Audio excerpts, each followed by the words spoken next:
ये कहानी है एक बदसूरत कौवे की। एक दफ़ा एक कौवे ने एक बतख को देखा और सोचा, ये बतख कितनी खूबसूरत है।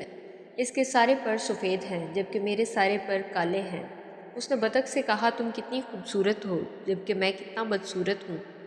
बतख ने जवाब दिया कि मेरी नज़र में तोता सबसे खूबसूरत परिंदा है, क्योंकि तोता दो रंगों का है और मैं सिर्फ सफ़ेद रंग की हूँ।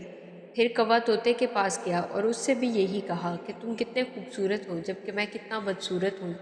तोते ने कहा कि मोर मुझसे ज़्यादा खूबसूरत है, क्योंकि उसके पंख बहुत खूबसूरत और रंग बिरंगे हैं। कौवे ने जाकर मोर को ये सब बताया तो मोर ने जवाब दिया, प्यारे कौवे, तुम इस दुनिया के सबसे खुशकिस्मत परिंदे हो, क्योंकि तुम्हें कभी किसी ने पिंजरे में कैद नहीं किया। मुझे मेरी खूबसूरती की वजह से पिंजरे में कैद रखा गया है, जबकि तुम आज़ाद हो। ये सब सुनकर कौवे ने सोचा कि वो कितना बेवकूफ़ था। फिर उसने अल्लाह का शुक्र अदा किया कि अल्लाह ने उसे ऐसा बनाया जैसा कि वो है। इस कहानी से हमें ये सबक मिलता है कि कभी भी अपना मुवाजना किसी दूसरे से ना करो। हमेशा उसी में खुश रहो जो आपके पास है।